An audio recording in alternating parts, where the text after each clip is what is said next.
যুক্তরাষ্ট্রের মিশিগানে একটি গির্জায় বন্দুকধারীদের গুলি এবং ভবনে আগুন লাগিয়ে দেওয়ার ঘটনায় কমপক্ষে 4 জন নিহত হয়েছেন। এতে আহত হয়েছে আরও 8 জন। পুলিশ জানিয়েছে ওই বন্দুকধারী গাড়ি চালিয়ে গির্জাটির ভেতরে ঢুকে পড়ে সেখানে গুলি চালায় এবং ভবনে আগুন ধরিয়ে দেয়। কর্মকর্তারা বলছেন, Church of Jesus Christ of Latter Day Saints গির্জাটির অবস্থান ডেট্রয়েট থেকে 100 কিলোমিটার উত্তর পশ্চিমের একটি শহরে। হামলাটি হয়েছে রোববার প্রার্থনার সময়, যেখানে কয়েকশো মানুষ অংশ নিয়েছিলেন।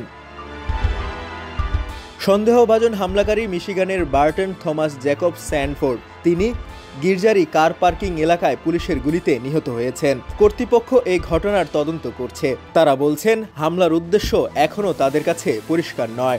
নিহতদের মধ্যে 2 জন গুলিতে আহত হয়ে মারা গেছে বলে এক সংবাদ সম্মেলনে সেখানকার পুলিশ প্রধান উইলিয়াম রেইন জানিয়েছেন। তিনি জানান, গির্জাতে আগুন ধরে গেলে তাতে গির্জার ভবনের ব্যাপক ক্ষয়ক্ষতি হয়েছে এবং কিছু লোক এখনও নিখোঁজ আছে। এর আগে তিনি বলেছিলেন, বন্দুকধারী যখন গাড়ি চালিয়ে ভবনের ভেতরে ঢুকে পড়ে তখন গির্জার প্রার্থনার অংশ নিচ্ছিলেন কয়েকশো মানুষ। এরপর এক অ্যাসল্ট স্টাইলের রাইফেল দিয়ে তিনি গুলি চালাতে শুরু করেন। গির্জার ভেতরে কয়েকজনকে লক্ষ্য করে কয়েক রাউন্ড গুলি চালানো হয়। পুলিশ দ্রুত ঘটনাস্থলে পৌঁছায় জানিয়ে তিনি বলেন, গোলাগুলির 8 মিনিট পর ওই ব্যক্তি মারা যান। আমরা এখনও চেষ্টা করছি কখন হামলা শুরু হলো এবং গুলি কখন বন্ধ হলো তা নির্ধারণের জন্য। আমাদের বিশ্বাস, সন্দেহভাজন ব্যক্তি পরিকল্পিতভাবেই এটি করেছে। পুলিশ জানিয়েছে, তদন্ত সহায়তার জন্য 100 FBI এজেন্ট মোতায়েন করা হয়েছে।